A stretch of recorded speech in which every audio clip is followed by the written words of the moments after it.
Hi, my name is Jasmine Juarez Gonzalez, and I worked alongside Ángel Garcia Lopez, Mundo Luna Diaz, and Jacqueline Rodriguez Rivera, and our science mentor was Karina Moreno. Our group name is Fresh H2O, and what we did is that we studied how the water quality and location of freshwater guzzlers at Elkhorn Slough have an impact on the species richness and abundance of macro and microinvertebrates.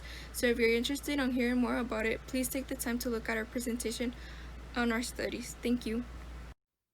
Hi, my name is Ángel Garcia Lopez, and I worked alongside Jasmine Juarez Gonzalez, Mundo Luna Diaz, Jacqueline Rodriguez Rivera, and our science mentor Karina Moreno on our group project, which was macro and microinvertebrates in freshwater guzzlers. Our group name was Fresh H2O. And here are two pictures of our group. Y nomás información en español, nosotros nos llamamos Fresh H2O y somos un grupo de 4 estudiantes de la preparatoria Watsonville. Nosotros estudiamos el impacto que tiene la ubicación y la calidad del agua de los pantanos artificiales en la riqueza y abundancia de las especies de macro y microinvertebrados. Los pantanos artificiales son la única fuente de agua potable para los organismos terrestres en el Elkhorn Slough y se han realizado muy pocos estudios con ellos. Al estar allí examinamos los niveles de pH, fosfatos, oxígeno disuelto y temperatura del agua de 3 sitios de pantanos artificiales. Y también comparamos tales niveles de cada sitio al número de especies e individuos de los invertebrados respectivamente. Y resultó que no hubo una correlación significativa entre la ubicación y la calidad del agua de los pantanos artificiales a la riqueza y abundancia de las especies de macro y microinvertebrados durante las semanas que nosotros estuvimos recolectando muestras y data. Y esto es a pesar de que los fosfatos usualmente tienen un gran impacto en especies acuáticas. My name is Edmundo Luna Diaz, and I will be presenting my part of this presentation of background information. A few examples of general definitions are a guzzler is a man-made system that collects fresh water for wildlife, and we picked 3 different guzzler sites to collect water. An adequate water quality is measuring dissolved oxygen, such as phosphates, H2O temperature, light levels, and nitrates. What we were looking for in the guzzlers are macro and micro invertebrates, duckweed, footprints, and any animals are around the areas. And as you can see right here, these 2 pictures are examples of a macro and a microinvertebrate, and these scuds are a macroinvertebrate, and the red daphnia is a microinvertebrate. Our testable question was, does the species richness and abundance of macro and microinvertebrates change based on the location and quality of water of the freshwater guzzlers? And our hypothesis was, we believe we will find a higher species richness and abundance in the guzzler site, containing water quality that is balanced as well as combination of both shade and sun.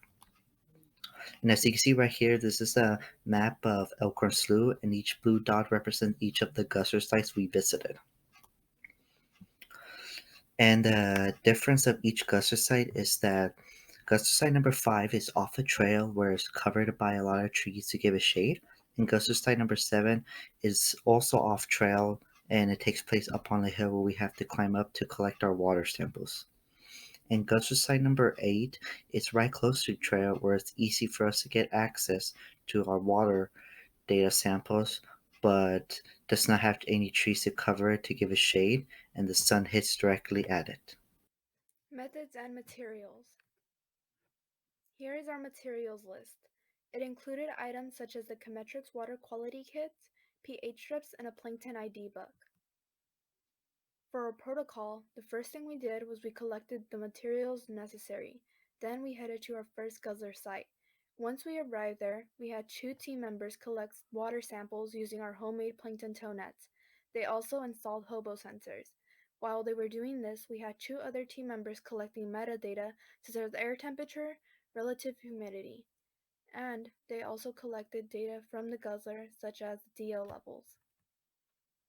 Once we finished with the first guzzler, we made sure that at the next 2 guzzler sites we repeated steps 2 through 4, and then we headed up to the lab once we were done to view our samples under the microscope, and we identified the organisms using the Guide to Microlife book. We also ran water quality tests and we wrote down all our data. And then finally, we cleaned up and we wrote our Slack summary. Hi, my name is Jasmine Juarez Gonzalez, and I'll be sharing with you the results that we got after following our protocol and processing our data. This graph shows the average water quality at each Guzzler site. Guzzler number 5 had phosphate levels at 9 parts per million, the pH was 7, the dissolved oxygen was 2 milligrams per liter, and the water temperature was 15 degrees Celsius. Guzzler number 7 had phosphate levels at 4 parts per million, the pH was 7, dissolved oxygen was 1 milligram per liter, and the temperature was 14 degrees Celsius. At Guzzler number 8, the phosphate levels were 2 parts per million, the pH was 6, the dissolved oxygen was 1 milligram per liter, and the water temperature was 13 degrees Celsius. By looking at this graph, we can see that temperature, dissolved oxygen, and pH levels stayed relatively the same between all three Guzzler sites. We can also see that the phosphate levels were the ones that actually varied, and Guzzler number 5 had the highest phosphate levels, and Guzzler number 8 had the lowest phosphate levels. This graph shows how the phosphate and temperature levels changed between each visit that we made to our Guzzler sites. The first time we recorded data, the Guzzlers had the highest water temperature out of the rest of the days. After that, the temperature stayed consistent and relatively the same between each Guzzler. The phosphate levels, highlighted in blue, also stay consistent throughout each day, but we can clearly see that they do vary between each Guzzler. Other than that, we don't really see any significant spikes in the data points. This graph shows how the dissolved oxygen and pH levels changed each time we visited our Guzzler sites. The pH, highlighted in purple, stayed consistent throughout each day for each Guzzler. It also seems to be relatively the same between each Guzzler. The dissolved oxygen, highlighted in yellow, also stays consistent throughout each day for each Guzzler. Except for day 5 for Guzzler number 5, the dissolved oxygen levels were higher that day compared to other days. This graph shows how the air temperature changed each time we visited our Guzzler sites. Day 1 and day 5 were warmer than other days. We can also see that on day 4, Guzzler site number 8 was warmer than the other two sites. This graph shows the species richness and abundance at each Guzzler. Guzzler number 5 had a total of 10 species and a total of 27 individuals. Guzzler number 7 had a total of 5 species and a total of 25 individuals. And Guzzler number 8 had a total of 4 species and a total of 162 individual organisms. By looking at this graph, we can see that Guzzler number 5 had the highest species richness and Guzzler number 8 had the lowest species richness, but had the highest species abundance. Our main takeaways from our results were that the variables didn't seem to have an effect on the species richness and abundance of either micro or macro invertebrates. We have as an example our R2 values when we graphed the dissolved oxygen levels and the species richness, and the phosphate levels and the species richness. Our first R2 value was 0.01318, which is insignificant, and our other R2 value was 0.01884, which is also insignificant. Another thing that was very clear in our results was that the water quality didn't vary between the Guzzlers.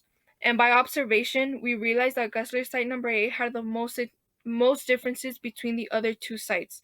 These differences were based on location, surroundings, and canopy cover, and the fact that Guzzler number 8 had the highest species abundance and the lowest species richness. So those were the main differences between Guzzler number 8 and the other two Guzzler sites. These are just some pictures of organisms that we found. Some organisms were found specifically in certain Guzzlers, and others were common in all 3 Guzzlers that we studied. What we learned and importance of our findings. We learned that water quality statistically did not appear to have an effect on the species richness and abundance. But one day we did have an interesting finding in Guzzler site number 8, and this was that it appeared to have a higher species abundance one day. We came to the conclusion that the reason for this was because a seed fell into our sample, and we believed that the scuds in the sample were attracted to it. We also had an important finding, which was that there may be a possible relationship between phosphate levels and species richness for macro and micro invertebrates. This is because we know that phosphates play a very important role in the survival of an organism. Some considerations that we had were we wanted to learn more about the special behavioral traits that certain macro or micro invertebrates might have. We also wanted to look into the water quality to see how it could affect keystone invertebrate species and if this might have a ripple effect in the rest of the food web. Then we wanted to study if there was a possible relationship between the guzzlers and the users by setting up camera traps so that we can better understand what factors could make the guzzlers more efficient to the local ecosystem. Information for possible stakeholders. Since we did base our research on guzzler sites, regardless of their salinity levels, phosphate concentration, and other variables, our data can demonstrate if water or habitat uh, are doing fine with the macro and microinvertebrate population, and if this can support the well-being of other species as well. And if not, this could prompt stakeholders to take action to improve the situation. Possible stakeholders in this scenario could be general water quality inspectors, uh, organizations such as the Elkhorn Slough Foundation, ESNR, the Elkhorn Slough National Estuarine Research Reserve, and the Department of Fish and Wildlife. And some enjoyable aspects of our site were the ability to explore and learn about guzzler sites and their essentiality and vitalness to Elkhorn Slough terrestrial species, as we've mentioned. Uh, Another cool thing was working right next to the slough and seeing how such environment interacts with the guzzler sites that we were researching. And another unique thing was identifying species and their state of growth, such as a group of pouch snails that we found in one of the guzzler sites. In here, there's an image of the pouch snail. We would like to give a special thanks to our science mentor, Karina Moreno, for not only helping us in the field, but also in class analyzing our data. We are extremely grateful for all the support we received while conducting our research from our project advisor, Mr. Nelson, as well as Enrique Melgoza, Martha Arciniega, Peggy Folletta, and the rest of the Watch and Elkhorn Slough staff.